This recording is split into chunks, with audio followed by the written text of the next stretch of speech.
आइए आज हम कटोरे और थाली की बात करते हैं। अब आप सोचेंगे भाई आज क्या बात है कि आप कटोरे और थाली की बात कर रहे हैं। वेल, समस्या ये है कि मैं ये बात अपने आप से नहीं कर रहा हूँ। ये बात हमारे प्रभु यीशु मसीह ने कही और विशेष लोगों के प्रति कही कि अंदर कुछ बाहर कुछ और। तो ये कौन है जिसके बारे में प्रभु यीशु मसीह ने ऐसी बात कही? और जो दो शब्द बड़े नकारात्मक रूप से प्रभु यीशु मसीह ने कही वो है हे कपटी और अंधे। और एक जगह पे तो और जुड़ा हुआ है ए हे कपटी और अंधे और मूर्ख। ये बातें जुड़ी हुई है। अभी किसके बारे में है? मेरे ख्याल में यदि आप बाइबल जानते हैं तो आप समझ गए होंगे कि ये फरीसी और शास्त्रियों के बारे में है जो प्रभु यीशु मसीह के समय उस समय के यहूदियों के अगुवे थे। वे लंबे लंबे कुर्ते पहनते थे और बाजार में लोग उन्हें रेवरेंड करके या बहुत महान महान पुजारी समझते थे और नमस्कार कहते थे। ये लंबी लंबी प्रार्थनाएं करने में माहिर थे और ऊंचे ऊंचे स्थान में पहला स्थान इनका रहता था। और ये दिखाने के लिए तो बहुत कुछ करते थे। लोग इनके कपड़ों को छूते थे ताकि कुछ पवित्रता शायद उनके जीवन में भी आ सके। और इन्हीं के विषय में प्रभु यीशु मसीह ने क्या बात कही? ये कपटी हैं, अंधे हैं, मूर्ख हैं। चलिए, अगर आप मेरी बात का विश्वास नहीं करते तो जरा देख लेते हैं बाइबल क्या कहती है इसी के बारे में। मैं आपके लिए पढ़ूंगा मत्ती रचित सुसमाचार उसका 23 अध्याय और उसका 25 और 26 और फिर उसके बाद हम देखेंगे कि क्या क्या प्रभु यीशु मसीह इनके बारे में कहते हैं कि ये अंदर तो कुछ और हैं, बाहर कुछ और दिखाने के लिए काम करते हैं ताकि लोगों का आदर मिले, लोग इनकी आराधना करें, वर्शिप करें। और आज भी ऐसे लोगों की कमी नहीं है। आज भी ऐसे ही कपटी शास्त्री के समान हम देखते हैं लोग हैं मसीह समाज में, विशेष करके कुछ अगुओं के बारे में ऐसी आशा है कि हमारे अगुए जहां आप जाते हैं, चर्च लीडर्स ऐसे ना हो। लेकिन अगर ऐसे है तो हमें देखना है कि ये प्रभु की तरफ आज वापस आ जाएं। चलिए, क्या लिखा हुआ है मत्ती उसका 23 अध्याय और उसका 25 और 26। यहाँ लिखा हुआ है, हे कपटी शास्त्रियों और फरीसियों, तुम पर हाय, तुम कटोरे और थाली को ऊपर ऊपर से तो मांजते हो, परंतु वे भीतर और अंधेर असंयम से भरे पड़े हैं। फिर लिखा हुआ है 26 पद में, हे अंधे फरीसी, पहले कटोरे और थाली को भीतर से मांज करो कि वे बाहर से भी स्वच्छ रहें। कई प्रकार की बातें यहाँ पर हम देखते हैं।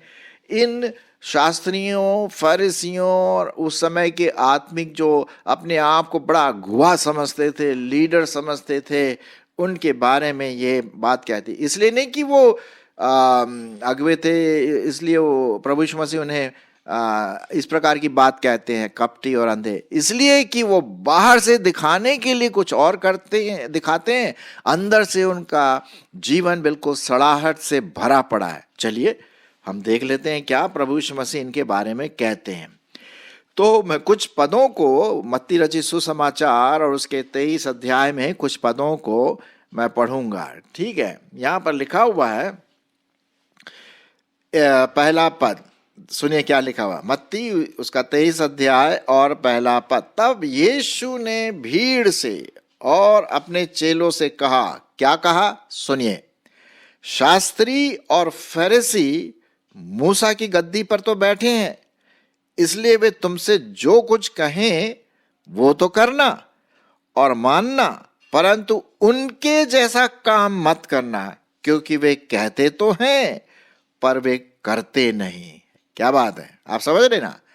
हाँ, कभी कभी क्या होता है कि हम शिक्षा तो देते हैं, बहुत अच्छी शिक्षा देते हैं, मैं भी शिक्षा देता हूँ, आप भी शायद शिक्षा देते होंगे चर्च में, इधर उधर मीटिंग्स में, लेकिन क्या उन शिक्षाओं को जो हम दूसरों को बताते क्या मैं खुद करता हूं?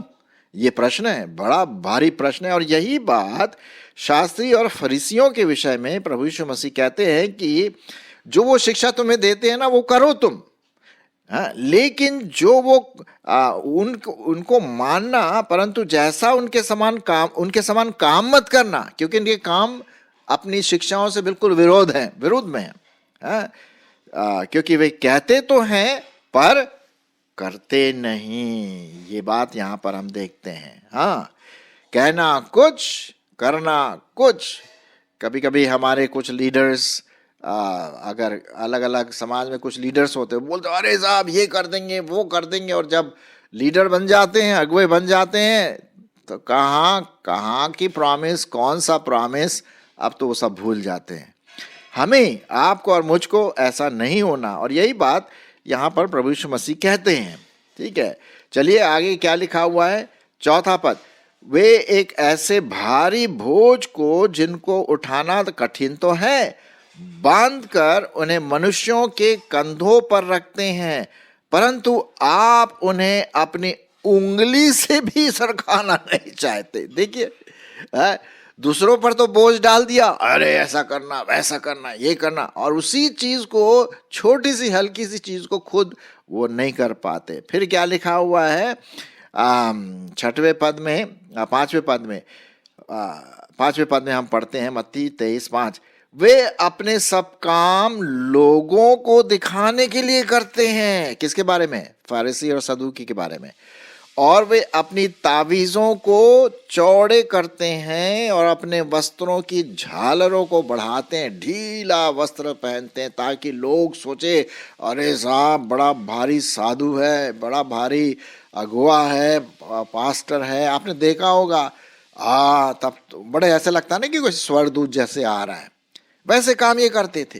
हाँ, ये फारिसी और सदूकी थे इस प्रकार के। और लिखा हुआ कि इस प्रकार के काम आपको और मुझको नहीं करना है। हाँ, वे शिक्षा तो खूब अच्छी देते हैं, लेकिन उसी शिक्षा को अमल करना बहुत कोसों दूर हो जाती है।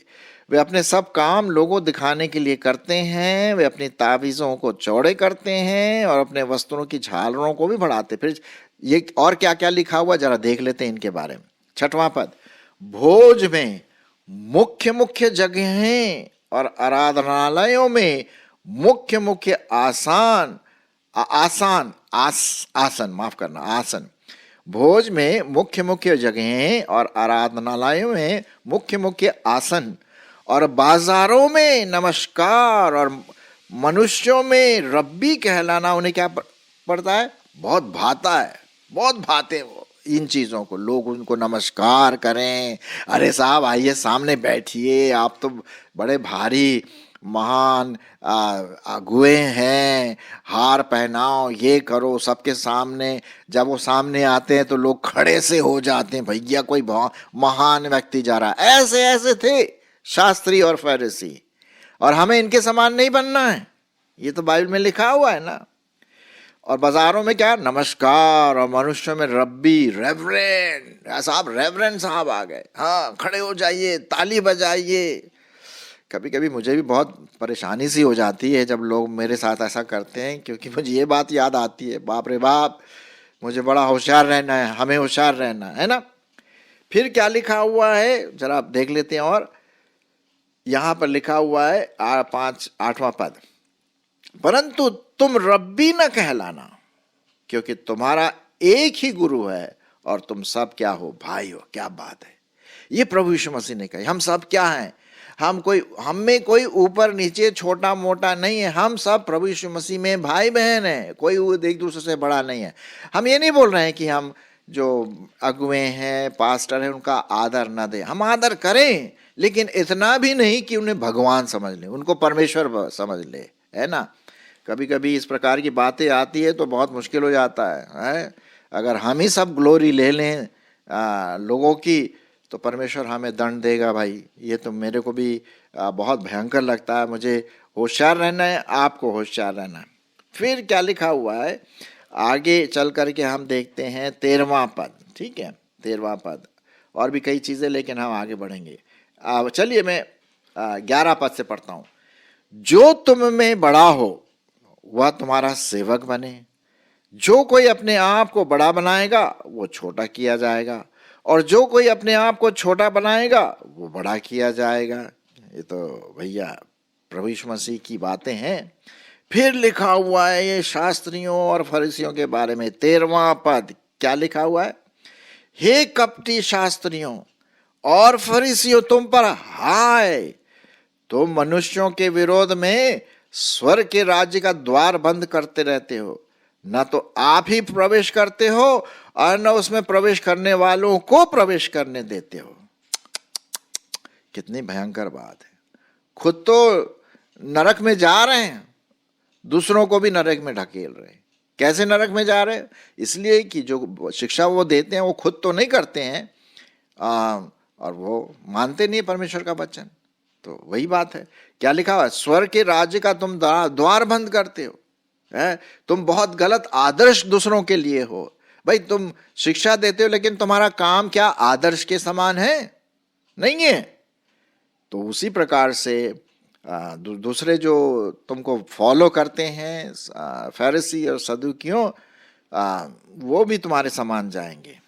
फिर क्या लिखा हुआ है? 14 पद, हे कपटी शास्त्रियों और फरीसियों, तुम पर हाय, तुम विधवाओं के घरों को खा जाते हो और दिखाने के लिए बड़ी देर तक प्रार्थना करते रहते हो, इसलिए कि तुम्हें अधिक दंड मिलेगा। बाप रे बाप। आपने देखा होगा कभी कभी अगर आप लोगों से बोले, किसी अगुवे से बोले भाई आप प्रार्थना में अगुवाई करें, अरे साहब वो जो लंबी प्रार्थना करते हैं, इधर उधर ऐसी ऐसी भाषाएं बोलते हैं इंग्लिश में या हिंदी में, ताकि मतलब जो कॉमन आदमी वो नहीं समझता। बोला भैया बहुत गहरी गहरी प्रार्थना कर रहा है, ये तो बड़ा आदमी है, बहुत धर्मी व्यक्ति है, मतलब ना, तभी तो ऐसी प्रार्थना कर। लोगों के ये विचार है कि जो लंबी लंबी प्रार्थना करते हैं और ऐसे ऐसे शब्द इस्तेमाल करते हैं कि आदमी चकरा जाए। हमारी प्रार्थना वैसी होगी जैसे शास्त्रियों और फरीसियों के समान। होशियार नहीं है, ये लंबी लंबी प्रार्थना करने में बड़ा विश्वास करते हैं।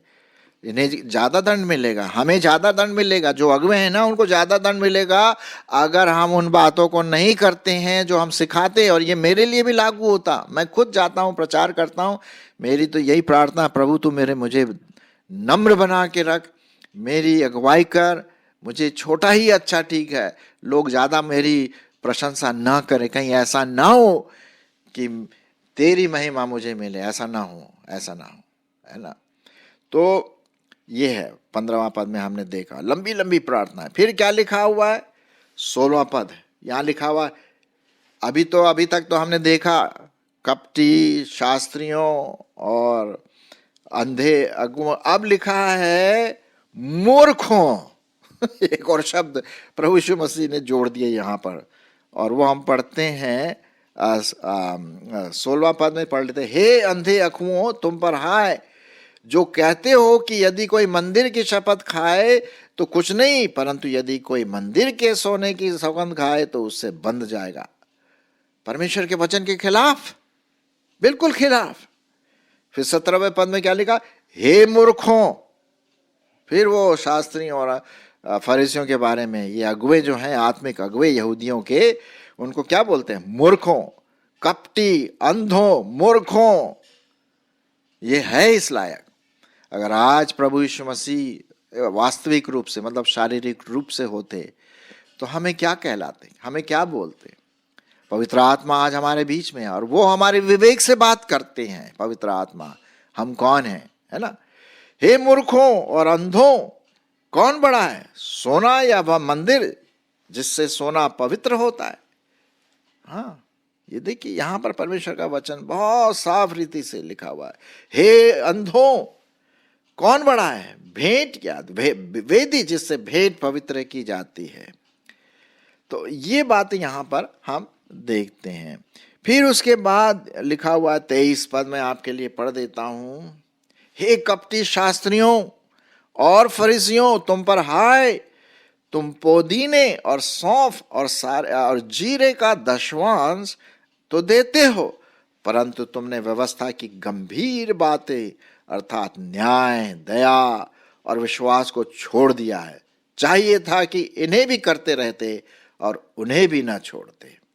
कभी कभी क्या होता है कि हम विश्वासी लोग जो हैं, प्रभु यीशु मसीह पर विश्वास करते हैं, हम दान देने में बहुत अच्छे हैं।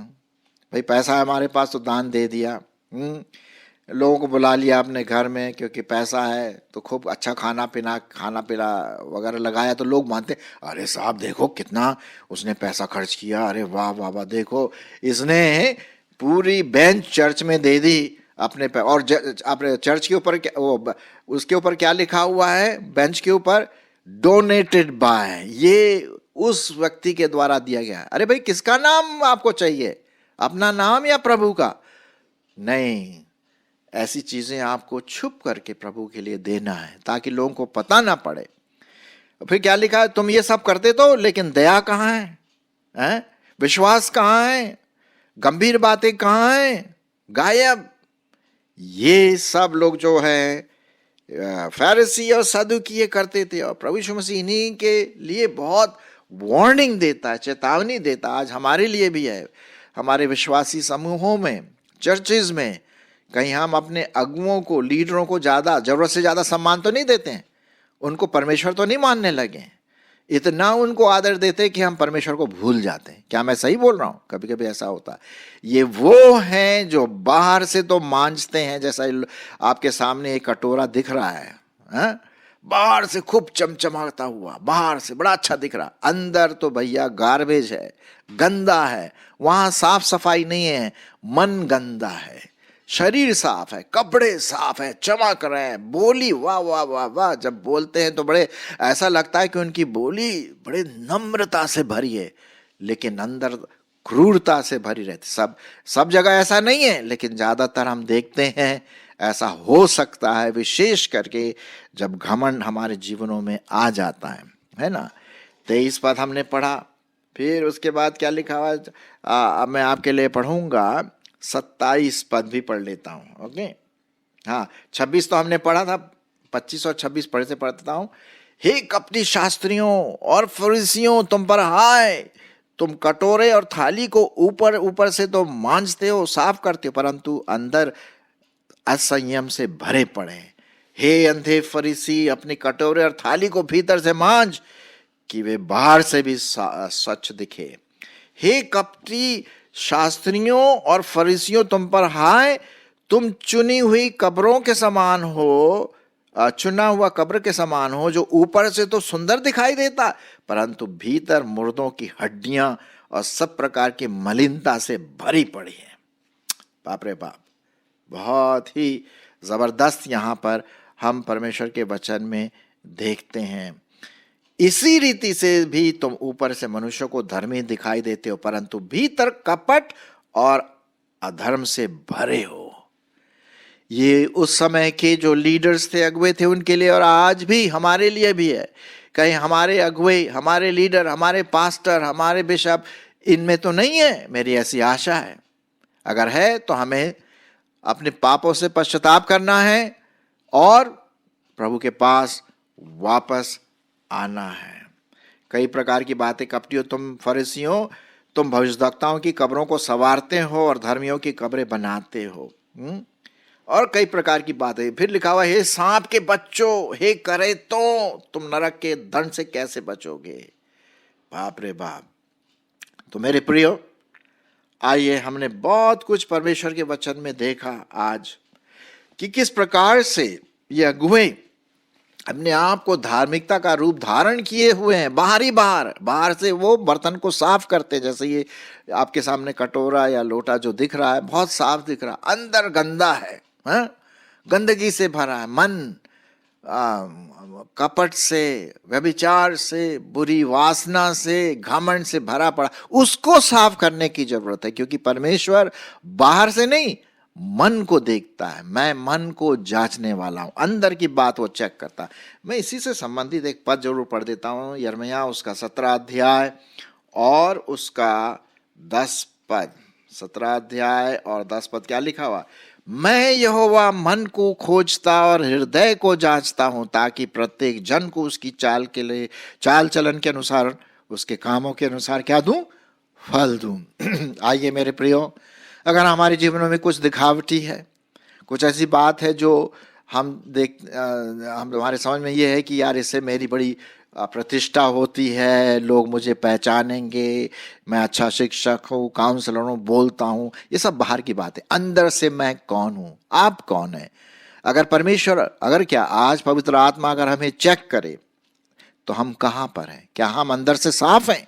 क्या हमारा मन पवित्र आत्मा के नियंत्रण में है, या सिर्फ बारी बार ऊपर से दिखावटी काम हम करते हैं? होशियार रहिए। आइए हम अपने आप को चेक करें, मैं अपने आप को चेक करूं कि हम उनके समान न बने। हमें परमेश्वर कहे, हे धन्य और विश्वास योग्य दास, तू थोड़े में विश्वास योग्य रहा और स्वर्ग में फिर हमारा स्वागत होगा। हम कपटी, अंधे और मूर्ख ना बने।